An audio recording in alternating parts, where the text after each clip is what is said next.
ever since the Iranian army claimed that the Israeli Prime Minister may have been killed or wounded in a purported strike.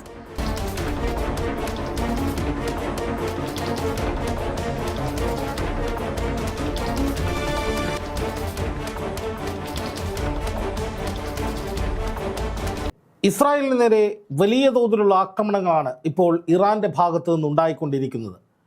ഇന്ന് യുദ്ധം 11 ദിവസം പിന്നിടുകയാണ്. ഓരോ ദിവസം കഴിയും തോറും ഇറാൻ്റെ ആക്രമണങ്ങൾക്ക് കൃത്യതയും വ്യക്തതയും ഉണ്ടാകുന്നു. അതിൻ്റെ ആക്രമണ ശൈലി കുറെ കൂടി ശക്തമാകുന്നു.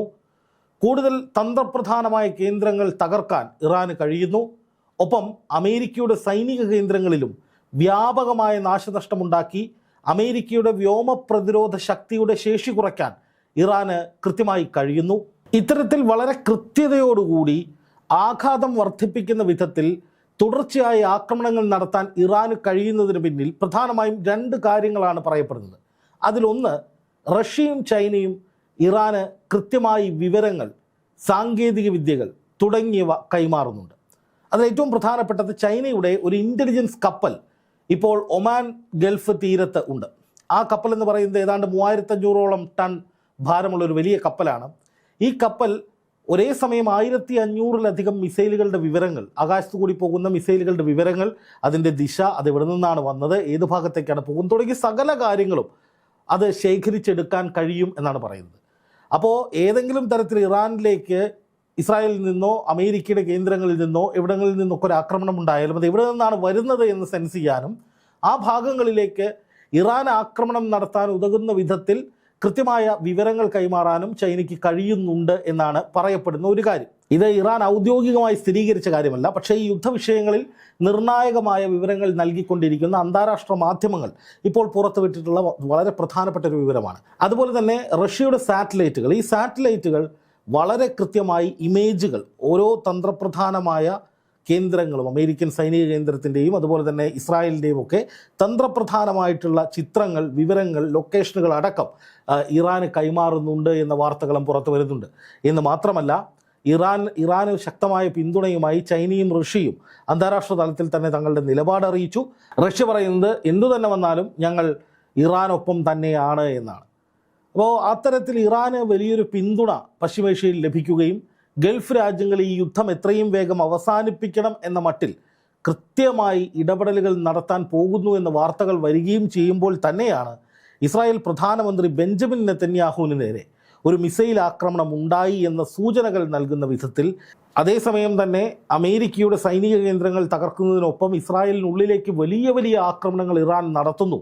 അത് പുറത്തറിയാതിരിക്കാൻ മാധ്യമങ്ങൾക്ക് കർശനമായ സെൻസർഷിപ്പ് ഇസ്രായേൽ ഭരണകൂടം ഏർപ്പെടുത്തുന്നുവെന്ന് അൽ ജസീറ ഇന്ന് രാവിലെ റിപ്പോർട്ട് ചെയ്തിരുന്നു. അവിടുന്ന് പരിമിതമായ ദൃശ്യങ്ങൾ മാത്രമേ വരുന്നുള്ളൂ എന്ന് പറഞ്ഞ് ചില വലിയ ദൃശ്യങ്ങൾ അൽ ജസീറ പുറത്തുവിടുന്നുണ്ട്. ആ ദൃശ്യങ്ങളിലൊക്കെ ഇസ്രായേൽ പലയിടത്തും വലിയ സ്ഫോടനങ്ങൾ ഉണ്ടാവുകയും ആംബുലൻസുകൾ ചീറിപ്പായുകയും ജനങ്ങൾ നെട്ടോട്ടം ഓടുകയും ചെയ്യുന്നതൊക്കെ കാണാൻ സാധിക്കുന്നുണ്ട്. അപ്പോൾ ഇസ്രായേലിൽ മുമ്പത്തെ പോലെയല്ല, ഇപ്പോൾ ശക്തമായ ആക്രമണം നടത്തുന്നുണ്ട് എന്നാണ് അൽ ജസീറ ഉൾപ്പെടെയുള്ള മാധ്യമങ്ങൾ പറയുന്നത്. പക്ഷേ അതിൻ്റെ നിർണായകമായ വിവരങ്ങൾ, എന്തൊക്കെയാണ് യഥാർത്ഥത്തിൽ സംഭവിക്കുന്നത്, എത്ര വലിയ നാശനഷ്ടം അവിടെ ഉണ്ടായിട്ടുണ്ട് എന്ന കാര്യങ്ങളെക്കുറിച്ച് അവിടെ നിന്ന് ഔദ്യോഗികമായൊരു പ്രതികരണവും ഉണ്ടാകുന്നില്ല. ഇവിടെ ഒരു കുഴപ്പവുമില്ല എന്ന് പറഞ്ഞ് തുള്ളിച്ചാടി വീഡിയോകൾ ഇട്ടിരുന്ന മലയാളികളായ പല ആളുകളുടെയും ID പോലും ഇപ്പോൾ കാണുന്നില്ല. യുദ്ധത്തിൻ്റെ ഭാഗമായി സാധാരണക്കാർക്ക് എന്തെങ്കിലും സംഭവിക്കുന്നത്, അവർക്ക് അപകടങ്ങൾ ഉണ്ടാകുന്നത് ഒരിക്കലും അംഗീകരിക്കാൻ കഴിയുന്ന കാര്യമല്ല. അതിനെ അപലപിക്കുക തന്നെ ചെയ്യും. പക്ഷെ അതിനിടയിൽ ഇപ്പോൾ നടക്കുന്ന ഒരു നിർണായകമായ പ്രചാരണം എന്ന് പറയുന്നത് നെതന്യാഹുവിനെ ഇറാൻ ടാർഗറ്റ് ചെയ്യുന്നു എന്നുള്ളതാണ്. അതായത് റഷ്യയുടെയും ചൈനയുടെയും ഒക്കെ ഇൻ്റലിജൻസ് സഹായവും സാറ്റലൈറ്റ് സഹായവും ഒക്കെ ഇറാൻ ഇപ്പോഴുണ്ട്. അതുകൊണ്ട് തന്നെ ഇസ്രായേലിൻ്റെ തന്ത്രപ്രധാനമായ കേന്ദ്രങ്ങൾ കണ്ടെത്തുക എന്നുള്ളത് ഇറാനെ സംബന്ധിച്ച് ബുദ്ധിമുട്ടുള്ള ഒരു കാര്യമല്ല. എന്ന് മാത്രമല്ല, ഇറാൻ്റെ ഇൻ്റലിജൻസ് നെറ്റ്വർക്കും നെതന്യാഹുവിനെ തപ്പിക്കൊണ്ടിരിക്കുകയാണ്. കാരണം ഇറാനെ സംബന്ധിച്ച് അവരുടെ പ്രൈമറി ഹിറ്റ് ലിസ്റ്റിലുള്ള ആളായിരിക്കും നെതന്യാഹു. എന്താണെന്ന് വെച്ചാൽ തങ്ങളുടെ പരമോന്നത നേതാവ് ആയത്തുള്ള അലി ഖാംനെയെയും അദ്ദേഹത്തിൻ്റെ ഉപദേശകനെയും പ്രതിരോധ മന്ത്രിയും അടക്കം 40ഓളം ഉന്നതരെ കൊലപ്പെടുത്തുന്ന വിധത്തിലുള്ള ഒരു വലിയ ആക്രമണം നടത്തിയത്, അതിനെ കമാൻഡ് ചെയ്തത്, ആ യുദ്ധം തുടങ്ങി വെച്ചത് നെതന്യാഹുവാണ്. അപ്പോൾ സ്വാഭാവികമായിട്ടും അതേ രീതിയിൽ തന്നെ തിരിച്ചടിക്കുമെന്ന് ഇറാൻ നിരന്തരമായി പറയുന്നുണ്ട്. അപ്പോൾ ഖാംനെയ്ക്ക് പകരം വീട്ടുകയാണെങ്കിൽ അത് ആരായിരിക്കും? അത് നെതന്യാഹു ആയിരിക്കുമെന്ന ചർച്ചകൾ നേരത്തെ തന്നെ ഉണ്ടായിരുന്നു. അതുകൊണ്ട് തന്നെ നെതന്യാഹുവിൻ്റെ സുരക്ഷ വർദ്ധിപ്പിച്ചിരുന്നു. അദ്ദേഹത്തിൻ്റെ ബങ്കറുകളുടെ അടക്കമുള്ളവ വളരെ സ്ട്രോങ് ആക്കി വെച്ചിരുന്നു. ഇസ്രായേലിലെങ്ങും വലിയ തോതിലുള്ള സുരക്ഷ നെതന്യാഹു അടക്കമുള്ള പല ഉന്നതരെയും ലക്ഷ്യമിടാൻ സാധ്യതയുണ്ട് എന്നതുകൊണ്ട് തന്നെ വലിയ സുരക്ഷ പലയിടങ്ങളിലും ഉണ്ടായിരുന്നു. അപ്പോൾ നെതന്യാഹു അടക്കമുള്ള ഉന്നതർക്ക് വേണ്ടി തയ്യാറാക്കിയ ബങ്കറുകളിൽ സ്ഫോടനം നടന്നു എന്നൊരു വാർത്ത ഇന്നലെ ടൈംസ് ഓഫ് ഇന്ത്യ റിപ്പോർട്ട് ചെയ്തിരുന്നു. അത് ഇറാൻ്റെ ഒരു ക്ലെയിം ആണെന്നാണ് പിന്നീട് പുറത്തു വന്ന വിവരം. അതായത് ഇറാൻ അങ്ങനെ അവകാശപ്പെടുന്നു, നെതന്യാഹു അടക്കമുള്ള ഉന്നതർ താമസിക്കേണ്ട ബങ്കറുകൾ ഞങ്ങൾ തകർത്തു എന്ന് ഇറാൻ പറഞ്ഞു എന്നൊക്കെയാണ് പിന്നീട് വന്ന വാദങ്ങൾ. പക്ഷെ എന്തായാലും നെതന്യാഹു ഹിറ്റ് ലിസ്റ്റിലുള്ള ആളാണ് എന്നുള്ളതിൽ സംശയമൊന്നുമില്ല. ഇറാൻ ഇതിനു മുമ്പ് നെതന്യാഹുവിൻ്റെ ഓഫീസിലേക്ക് ഒരു ആക്രമണം നടത്തിയിരുന്നു. അപ്പോൾ തീർച്ചയായിട്ടും ഇറാൻ ആ നിലയിലേക്കുള്ള കടുത്ത നടപടികളിലേക്ക് പോകാനുള്ള സാധ്യതകൾ ഏറെയാണ്. അത്തരം ചർച്ചകൾ നടക്കുമ്പോഴാണ് ഇപ്പോൾ ടൈംസ് ഓഫ് ഇന്ത്യയിൽ മറ്റൊരു വാർത്ത വന്നിരിക്കുന്നു. നോക്കുക, നെതന്യാഹുവിന് നേരെ ഒരു മിസൈൽ ആക്രമണം ഉണ്ടായതായാണ് ടൈംസ് ഓഫ് ഇന്ത്യ ചോദിക്കുന്നത്. അതൊരു ക്വസ്റ്റ്യനാണ്.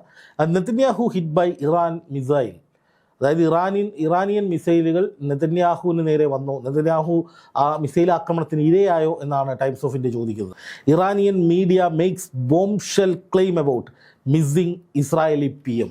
അതായത് ഇസ്രായേൽ പ്രധാനമന്ത്രി കുറേ നാളുകളായി മിസ്സിംഗ് ആണ് എന്നാണ് ഇറാനിയൻ മീഡിയ പറയുന്നത്. അപ്പോൾ ഒരു സ്ഫോടനാത്മകമായ അവകാശവാദം ഇറാൻ മീഡിയകൾ നടത്തുന്നു.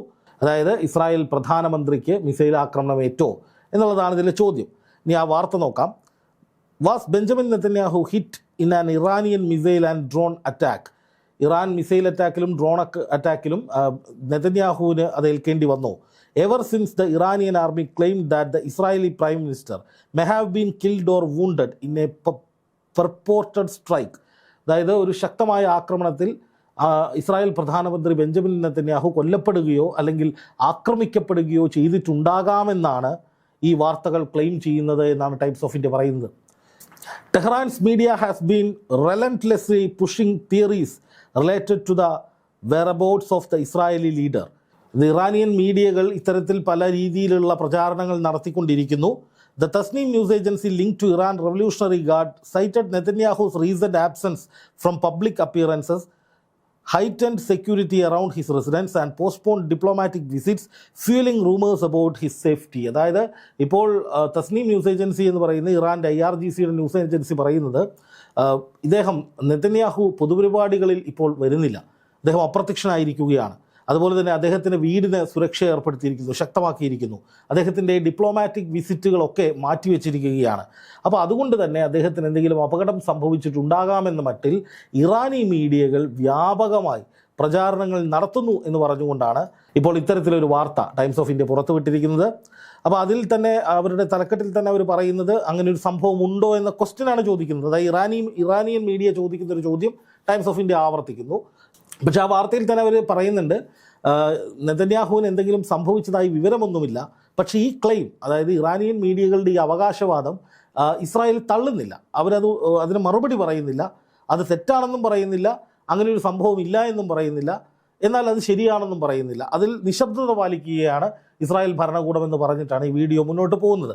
എന്തായാലും ഇപ്പോൾ അന്താരാഷ്ട്ര തലത്തിൽ തന്നെ വലിയൊരു ചർച്ചയുണ്ടാകുന്നത് ഇറാൻ ഈ യുദ്ധം അവസാനിപ്പിക്കില്ല, ഞങ്ങൾ പറയുന്നിടത്താണ് ഈ യുദ്ധം അവസാനിക്കുക എന്ന് ആവർത്തിച്ച് പറയുമ്പോൾ എന്തൊക്കെയോ വലിയ പദ്ധതികൾ ഇറാൻ്റെ പക്കലുണ്ട് എന്ന് തന്നെയാണ്.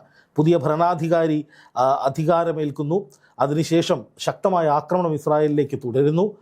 ചൈനയുടെ ഒരു ചാരക്കപ്പൽ അല്ലെങ്കിൽ ഇൻ്റലിജൻസ് കപ്പൽ ഇൻ്റർനാഷണൽ കപ്പൽ പാതയിൽ വന്ന് കിടക്കുന്നു, അന്താരാഷ്ട്ര കപ്പൽ ചാലിൽ വന്ന് കിടക്കുന്നു. അവർ വലിയ തോതിൽ വിവരങ്ങൾ ശേഖരിക്കുന്നതായി വാർത്തകൾ വരുന്നു. അപ്പോൾ അങ്ങനെയുള്ള നിരവധി പ്രചാരണങ്ങൾ നടക്കുന്നതിനിടയിലാണ് ഈ നെതന്യാഹുവിന് നേരെ അറ്റാക്ക് ഉണ്ടായോ എന്ന് ചോദിച്ചുകൊണ്ടുള്ള ഒരു വലിയ ക്ലെയിം ഇറാൻ്റെ മീഡിയകൾ മുന്നോട്ട് വയ്ക്കുന്നത്. അപ്പോൾ അത്തരത്തിലുള്ള പല ആക്രമണങ്ങളും ഇറാൻ നടത്തിയിട്ടുണ്ട് അല്ലെങ്കിൽ നടത്താൻ പോകുന്നു. നെതന്യാഹുവിന് വലിയ പ്രശ്നമുണ്ടാകാൻ പോകുന്നു എന്നൊരു സൂചനയായി, അല്ലെങ്കിൽ നെതന്യാഹു ഹിറ്റ് ലിസ്റ്റിലേക്ക് വരുന്നു, ഉടൻ തന്നെ അത്തരം ആക്രമണങ്ങൾ ഉണ്ടായേക്കാം എന്ന ചർച്ചകൾ സജീവമാക്കുന്ന വിധത്തിൽ ഇപ്പോൾ എന്തുകൊണ്ടാണ് ഇറാനി 11-ാം ദിവസം ഇത്തരം റൂമറുകൾ, ഇത്തരം പ്രചാരണങ്ങൾ നടത്തുന്നത് എന്നാണ് ഏറ്റവും പ്രധാനപ്പെട്ട കാര്യം. എന്തായാലും നെതന്യാഹുവിനൊന്നും സംഭവിച്ചിട്ടില്ല എന്ന് തന്നെയാണ് ഇസ്രായേൽ ഇപ്പോഴും പറയുന്നത്. അദ്ദേഹം കമാൻഡ് ചെയ്യുന്നുണ്ട്, അദ്ദേഹം പല കാര്യങ്ങളിലും ഇടപെടുന്നുണ്ട്, അദ്ദേഹത്തിൻ്റെ നിർദ്ദേശപ്രകാരമാണ് യുദ്ധവുമൊക്കെ ആയിട്ട് മുന്നോട്ട് പോകുന്നതെന്നാണ് ഇസ്രായേൽ മാധ്യമങ്ങൾ നോക്കിയാൽ മനസ്സിലാവുക. പക്ഷേ അതേസമയം ഇറാനിൽ നിന്ന് പറയുന്നത് നെതന്യാഹുവിന് എന്തോ സംഭവിച്ചിട്ടുണ്ട്. എന്തായാലും നെതന്യാഹുവിന് നേരെ ഒരു ആക്രമണം ഇറാൻ നടത്താൻ സാധ്യതയുണ്ട് എന്ന ചർച്ചകൾ സജീവമാകുന്ന വിധത്തിലേക്കാണ് ഇപ്പോൾ ഒരു പുതിയ പ്രചാരണം ടെഹ്റാനിൽ നിന്ന് വന്നിരിക്കുന്നത്, ഈ അന്താരാഷ്ട്ര മീഡിയകൾ, ഇറാനി മീഡിയകളുടെ ഭാഗത്തു നിന്ന് ഉണ്ടായിരിക്കുന്നത്. അതാണ് ടൈംസ് ഓഫ് ഇന്ത്യ ഇപ്പോൾ ഒരു വലിയ സംഭവമായി, എന്തോ ഒരു വലിയ സംഭവം സംഭവിച്ചു എന്ന മട്ടിൽ അവതരിപ്പിച്ചിരിക്കുന്നത്.